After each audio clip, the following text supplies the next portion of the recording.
임경업은 서울로 송환된 지 이틀 만에 신규원 상권의 연루 및 자기 나라를 배반하고 남의 나라에 들어가서 국법을 어겼다는 죄를 뒤집어쓴 채 형리의 모죄매를 이기지 못해 마침내 숨지고 말았다.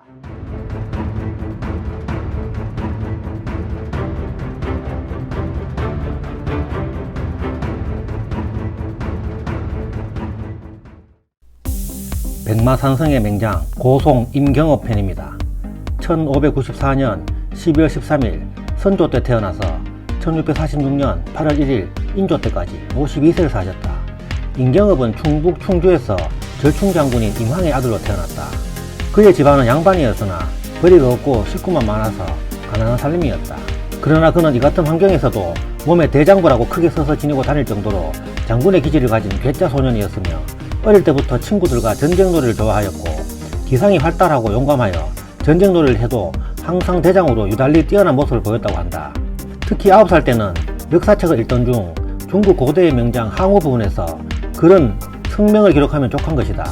원컨대 만 사람을 대적하는 병법을 배워야 한다는 글을 읽고 크게 감명을 받고 학문적인 배움보다는 힘을 길러 적을 대적해야 한다고 결심하고 전쟁에 관한 병법을 열심히 공부했다.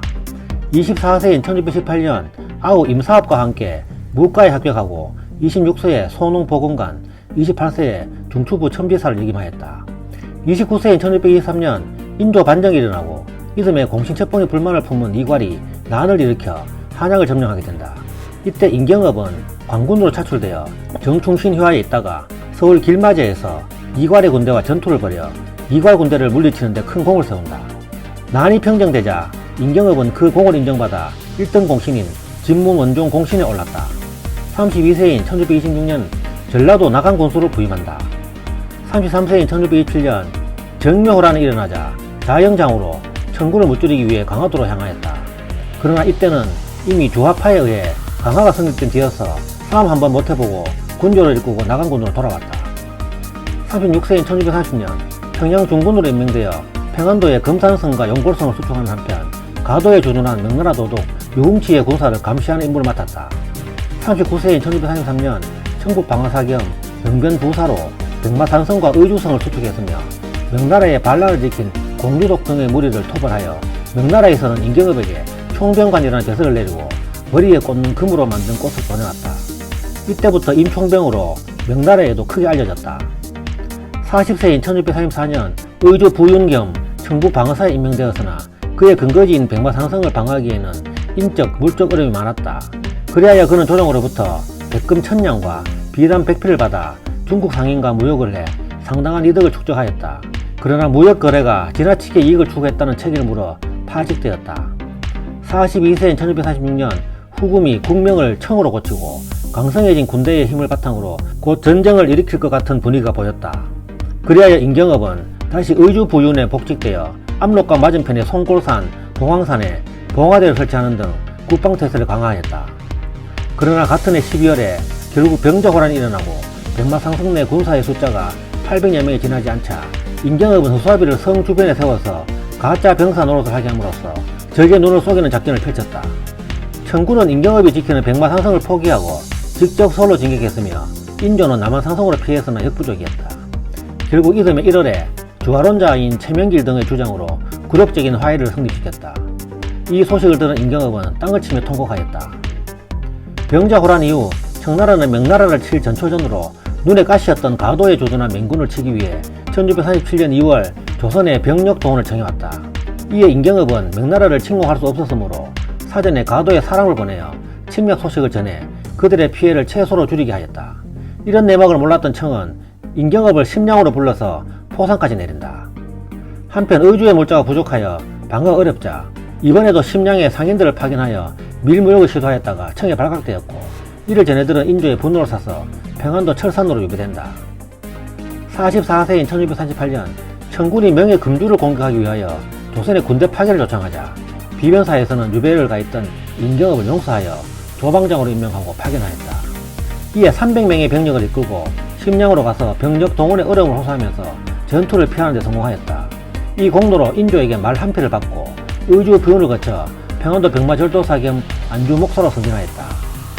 46세인 1640년 안주목사 재직 시 청나라는 명나라의 근거지인 금주위를 공격하기 위해 다시 병력 동원과 군량미의 원조를 강력하게 요구하였다.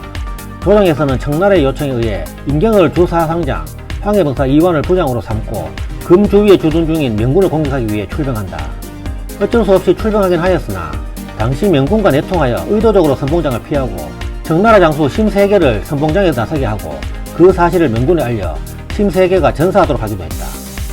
그러나 여러 차례 이런 일이 일어나던 중 가도주둔 명군의 지휘관인 도독 홍승주가 청나라에 투항하면서 임경업과 명이 수없이 내통한 사실이 알려지면서 청의 노여움은 극에 달하여 임경업 등을 체포해 청에 압송하도록 명하였다. 임경업은 체포되어 청으로 압송되기 전 황해도 근교역에서 야밤에 소홀한 감시를 피해 탈출했고, 이에 청태종은 임경업을 빌미로 조선 내 반청 세력에 대한 체포령을 내렸다. 암자 등으로 몸을 숨겨 지내던 임경업은 조선에 더 이상 머무르기 힘들게 되자 1643년 머리를 깎고 스님 복장으로 위장한 뒤 마포에서 출발해 연평도를 거쳐 명나라로 망명하게 된다. 후일 임경업의 이런 장한 일이 널리 알려져 지금도 연평도에서는 임경업 장군의 사당을 모시고 풍어를 비는 제사를 지내고 있다. 이러는 동안 조정에서는 청나라의 독청에 못 이겨 그의 처를 비롯해 형제 등 가족을 체포해 청나라로 압송했으며 그의 처 이씨는 이듬해 9월 심령옥에서 자살하였다. 49세인 1643년 명나라로 망명하여 명나라의 총병이 되어 청나라를 공격하였다. 명나라 황제 숭정제에게 부총병의 직위를 하사받고 청나라 정벌을 준비하게 되었다. 그러나 정벌 준비 중 청군이 북경을 함락하고 도로군이 산해관에 입성하자 등주도독 황룡은 겁을 먹고 도망쳤고 중군을 이끌던 마등홍이 대신 정군을 용서하고 임경업과 함께 석성에 주둔하였다. 그러나 대세는 이미 기울어져 명나라 숭정제가 목매에 자결하였고 천도한 남경마저 함락되어 정세가 바뀌자 마등홍 역시 청에 항복하였다. 임경업도 도망가려 하였으나 체포되어 북경으로 압송되었다. 청태종은 임경업을 설득하여 자신의 부하로 삼으려 했으나 임경업은 끝내 이를 거부하였다. 그는 청나라의 포로가 되어 심량으로 호송되었다. 이때 국내에서 좌의정 신기원의 영모 혐의에 임경업이 연루되었다는 소문이 돌았다. 신기원이 자백을 했다는 것이다. 이 보고를 접한 1646년 인조는 임경업을 신문하기 위해 임경업의 황국을 요청했고 순치제는 그를 내주었다. 52세인 1646년 6월 임경업은 죄인이 되어 동구로 송환되었으며 18일 서울에 도착해 인조의 친구를 받았다. 그는 신기원으로부터 은 700냥과 승복 및 채도를 받은 것은 시인했으나 영모 가담은 강력히 부인하였다. 그러나 임경업이 달아날 당시 평조 판소로 있다가 그 사건으로 파직된 원두표와 임경업과 지난날 가장 가까웠던 김자점이 그의 처형을 주장하였다. 이런 김자점이 임경업을 죽여야 한다고 주장한 데는 다음과 같은 이유가 있었다. 임경업이 마포에서 탈출할 때 배를 알선했던 사람이 김자점의 종 무금이었고 탈출 사실을 무금의 처에게 시켜 김자점에게 알리라고 했던 것이다. 무금의 처가 김자점에게 알렸다고 하면 김자점도 임경업의 탈출을 도운 결과가 되며 그러면 신기원의 당으로 몰려 자기도 죽어야 된다는 논리가 성립되기 때문이었다.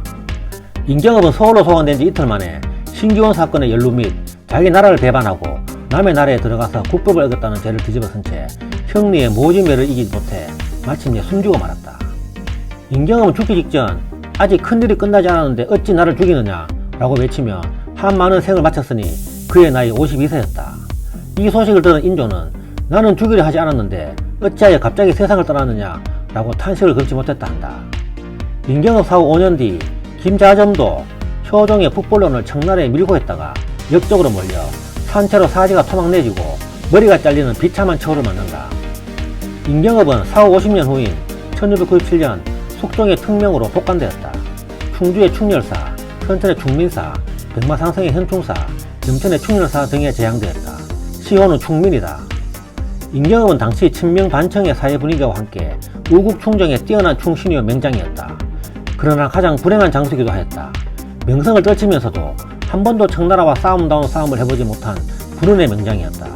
그의 생애는 당시의 국민이나 조정의 정서와 함께 충의와 지조 그리고 용기 등으로 점철되어 민족의 가슴속에 자리했으며 훗날 그의 무용담을 소재로 한 고대소설 임경업전이 민중에 널리 읽혀지게 된다. 임경업의 묘는 충북 충주시 풍동에 정경부인 전주 이시와 합장되어 있다. 지금까지 고송 임경업 편이었습니다. 감사합니다.